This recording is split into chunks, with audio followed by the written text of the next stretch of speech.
In today's video, I'm going to go over the 7 deadly sales sins. Now, there are a lot more than 7, but these are the 7 probably biggest ones that I see over and over again right out of the gate. And to be clear, this isn't just for coaches or solopreneurs or small businesses. I saw exactly the same thing with people who claim to have had years of sales experience before they ever came into my training. So I want to help you right out of the gate, break some bad habits before they ever even happen. And we're starting right now. If you're new to the channel, I'm Kirk Van Linden with Teach Me to Sell. This is the place for coaches, consultants, solopreneurs who aren't necessarily in love with the idea of sales, but who are passionate about what they do. And we need to bridge that gap to get you from where you are to where you want to be. So with that, let's jump right in. What do I mean, first of all, when I say the 7 deadly sales sins? What we're talking about here are really mistakes or missteps that people make right out of the gate when it comes to sales. And as I mentioned before, it might be a year or 2 down the road, they're still struggling and they don't know why. Well, if that's you, you might be making one of these mistakes. I'm going to give you the list first, but then they don't make much sense without some explanation, and then what you can do instead. So here are the 7.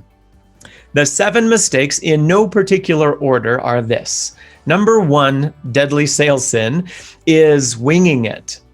Number 2 is going to be avoiding it. 3 is rushing it. 4 is forcing it. 5 is making it about you. 6 is no pipeline management, and 7 is no lead nurture. So let's jump into each one of those. The first one was winging it. What does that mean? It means you're just making it up as you go. And for some people, this can work sometimes if they're charismatic, if the other person likes them, trusts them, knows that they care. The challenge with winging it is that it means that you don't have a consistent, repeatable process, which makes it very difficult to improve your process over time. You just need to get better charisma, better personality, and better confidence, and hopefully you'll start seeing some good results. Another side effect of winging it is inconsistent results. And again, I've seen this over and over again with even sales professionals, not just solopreneurs or coaches or consultants. So winging it is bad. And we'll get into what to do instead, but avoid winging it at all costs. Let's actually have a real purpose and a plan here. Instead of winging it, what you can do, and definitely I would encourage you to do, is have an on-purpose, repeatable process that you can utilize and tweak over time. In the beginning, your process is likely not to be the best process in the world, and that's 1,000 times better than winging it. Have a process, try your process, use your process, and then make your process better and better and better. Imagine when you have a repeatable process that is very uniquely you, and you've done it 50 times. Your process is going to start to really be great. But imagine if you were just winging it and you winged it for 50 times. You're going to get better. Not as on-purposely better as you did when you actually had an on-purpose process, a repeatable approach, which on this channel, we can definitely help you get that. Number 2 is avoiding it. I don't understand this one exactly, and yet I do. Usually this comes from a fear of selling in the first place. So I see a lot of coaches, for example, a prospective client comes along and they jump right into their, this is what I do and this is how much it costs. It's a very service transaction type thing, and sometimes it works. Most of the time it doesn't, because they avoided the self-discovery phase. They avoided the part where you actually get to know someone and build rapport and trust and help them be really clear about what it is that you do. And you get really clear about where they are and where they want to be and what's in their way. You help them feel very understood. Well, if you skip that whole step altogether, then they don't necessarily trust that you can help them or that you care. They don't believe that you can get the results. So it's very hard to take out your wallet and pay somebody when you don't even know if they can get the results that you're after. And you don't even really know what it is that they do. So avoiding sales is definitely a great way to not get a lot of sales. So don't avoid it. Instead, go back to step 1 again, which is have a repeatable process. Don't avoid it. Lean into it. Let it happen. Let it flow. Have the conversation. So instead of avoiding it, this one's a simple one. Just do it, okay?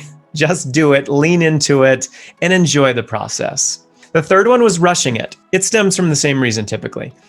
A lot of people want to jump right to the punchline and basically try to get the yes out of them, right? What's it going to take to get you to drive off this car lot today in this car or whatever? Like you're rushing it. Hey, talk to me, have a conversation with me, something, but you're jumping right to the punchline. So rushing it, it's similar to dating.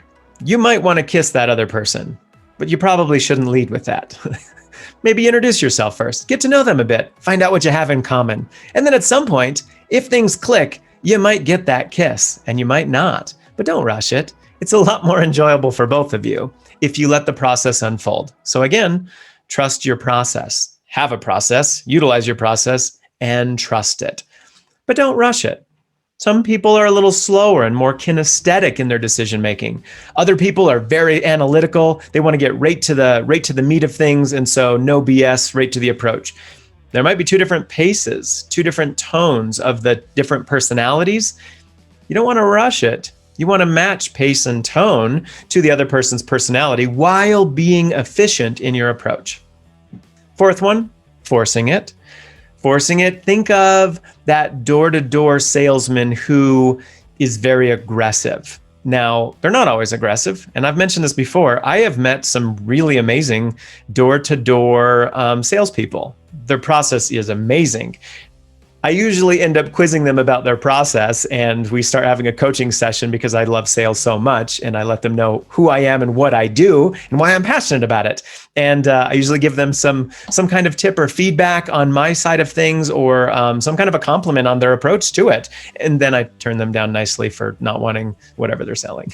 But the forcing it for that aggressive door salesperson, they're just trying to get you to say yes, and they'll keep talking and talking and talking until you finally just cave. They're waiting for you to say no some undetermined amount of time. Something you don't know how many times you're supposed to say no, but that's the magical game they're playing on you. It might be 3 times, it might be 7 times, but they're going to ask and you're going to say no, and they're going to ask another time, and what do you think about, and what if, and they're trying to like wiggle their way in. Forcing it doesn't work. Nobody likes to be sold to. Nobody likes to be bullied. Forcing it isn't going to get you to the end. Well, it might get you to the end faster, but it's not going to get you to your desired results if you're forcing it. You've got to let these things happen organically, naturally, but with a process. So it can be efficient. You can have a lot of quality in your conversation mixed with a lot of efficiency in your conversation, and they're balanced out perfectly. But if you force it to where it's all efficient, then you're going to drop your quality. Just like if you were all quality and no efficiency, you're only going to talk to one person a day or a month. You're not going to talk to enough people in order to meet your goals. So regardless, don't force it, let it flow. Which brings us into making it about you, or making it about them, the salesperson, right? The salesperson makes it about themselves. You'll see this because they will do most of the talking. They'll be talking about their product and their service. And this is what I do. This is how I do it. And this is the results that I've gotten. And this is why I'm so great at it. And this is why my price is so high. If it's all about you, then it's not about them. And if it's not about them, then truly, why would they care, right? It seems weird, but a typical ratio in this space, I've shared this on other videos, is at least a 50-50 ratio. That's worst case scenario. You should be letting them talk at least 50% of the time while you're talking 50% of the time. But the ideal ratio that you're going for is a 1-to-5 ratio, where you're doing one part of the talking because you're asking amazing, provocative, thought-provoking questions about where they are and what's most important to them and why that's important and what they want. And in asking those questions, you're going to get big, lengthy, deep answers from them to really help you understand fully and to help them fully feel understood. If you're making it about you, it means you're doing all of the talking and it's not focused on them and what they care about, which means they're not going to feel understood. And if they don't feel understood, they're very unlikely to want to do business with you. They might not even know why. Something just doesn't feel right. Remember this, deviating here, but people make decisions based on emotion and they justify those decisions with logic. So if you make it about you, they're not going to feel emotionally connected, most likely, most of the time, okay? So instead of making it about you, it's pretty easy here, make it about them. After all, that's what this is all about. How can you best serve them? And so learn about them. That's a good approach. Now the other two, these ones get a little more advanced, so I'm gonna break it down in a sixth grader level, okay? So the next two, I'm just gonna hit them back to back. It's no pipeline management. So instead of having no pipeline management, manage your pipeline. Manage your pipeline. And I'll explain what those are in a second. Second one is no lead nurture. So the opposite of that is nurture your leads. I'm gonna make it even easier for you. Think of your pipeline management similar to the plumbing that's coming into your home or the apartment that you live in or wherever you live. You've got a main line coming in, you've got city water before that, you've got your main line, you've got all this plumbing that's coming through your house, and it's ultimately coming out of different areas of your house. You might think of your kitchen, you've got a faucet in the sink, and maybe you've got water from your fridge. So it's got two different sources of piping that allows water to come out somewhere.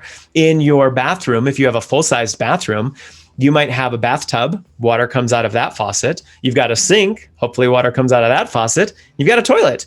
Hopefully water's working in your toilet, right? So you've got these different sources of water that ultimately are carried to there through plumbing or piping, right? So just for a moment, think of pipeline management as the management of all of those pipelines coming into your house. If they break down, you've got a problem, right? Let's just say just your bathroom was cut off from its water supply. Well, that means you're without a toilet, you're without a shower, and you're without a sink in that room. Hopefully you have another bathroom or you've got big problems. So pipeline management, it's the flow of stuff into your home. So pipeline management in sales, it is the flow of prospective clients coming your way. It isn't running down the street to a stream and grabbing one glass of water and running back home. That's the equivalent of running out and finding one client. And then you're really excited about the one client or the glass of water, except when the water's gone, when the client is totally satiated in all of their needs and they move on with their lives, you're without water and you're without knowing where you're going to get the next glass of water.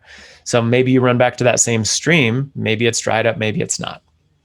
So in pipeline management, we're really talking about where do you find your people? Where are they hanging out? Your avatar, your persona, your very specific client type, where do they hang out?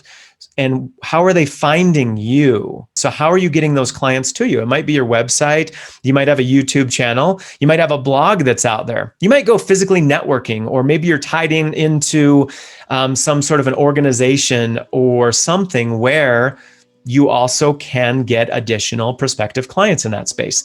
But whatever those feeder pools are, the more you have, the easier your life gets. The easier that water flow, or in this case, the prospective clients flow to you, the easier it is for you to absolutely thrive in your business. So you've got to set up and manage those pipelines.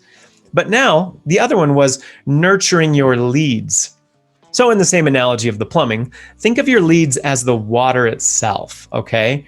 When it comes out of your faucet, if you did nothing with it, it will go out of your faucet and straight down a drain. Or if it's the toilet, it goes into the toilet and out of the toilet. If it's your sink, or if it's your shower, it comes out of the shower head or out of the faucet and then straight down the drain.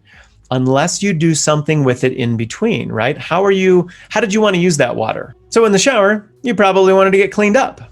In the kitchen sink, you might have wanted to use that water to boil water so that you can make some pasta. Maybe you're going to fill up a container so that you could take that water and go fill up the plants around your house. But whatever it is, something you were going to use that water in some way. Maybe you have a Brita water maker and you are filling up that water in the Brita water so that you can use it later. So in this analogy, if you don't have a way of capturing the water once it enters the house, you have a problem. You could have the best pipelines, all the water's coming into the house, but you have no way of utilizing it. Well, it's almost as useless as having no pipeline altogether. So in lead management, essentially the water comes out of the plumbing, you utilize it to the very best of your abilities in whatever capacity you want before letting it go down the drain. If you didn't have a pipeline, no water will ever get to the house. You could have the very best glasses, jugs, pots, whatever to capture the water. But if the water's not entering the house, you've got a big problem, right?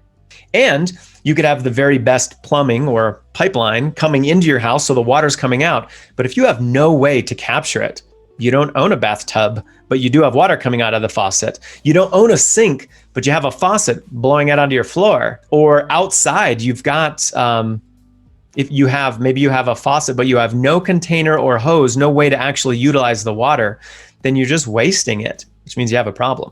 So no pipeline management, no lead management. Either one of those is a big problem for your business. So you want to have a way to set up streams of new prospective clients, how to manage those coming in, right? How do you nurture those as they become leads? Maybe you've had the conversation, they said no for now. What's your follow-up process? Now, I'll go more in depth in the how-to in later videos in that space, but I just wanted to point out that the 7 deadly sins, any one of them can crush your business, or best case scenario, keep you from growing in the first place. This is worth writing down, even on a sticky note, and put it on your computer monitor or keep it top of mind. And if it's overwhelming, just pick one of them to work on for now. Pick on one deadly sin and work on that. And when you get that one taken care of, make sure the second one and the third one are wrapped up. And you don't even have to take care of them in order. Which one do you want to work on first? And then work on it. If there's any of these that I can help you with, then please reach out to me. You can put comments inside. You can, my email address is in the comments as well. Send me an email. I'd love to help in any way that I can, because any one of these will crush your business, okay? So here's the 7 one more time. If you haven't written them down, then either write them down when I say it this time or rewind just a little bit and I'll say it again, all over again for you, okay? So here they are. Number 1, winging it. Number 2, avoiding it. Number 3, rushing it. 4 is forcing it. 5 is making it about you. 6 is not having pipeline management. And number 7 is not having any sort of a lead nurture process. So with that, I hope you found that helpful. And once again, if you have any questions or comments or anything at all, I read all of them. So put a comment in there, okay? Send me an email, whatever you want in any way that I can help you. Hey, one last thing. While you're waiting for the next video to come out, check out these videos as well. I'll see you again next time.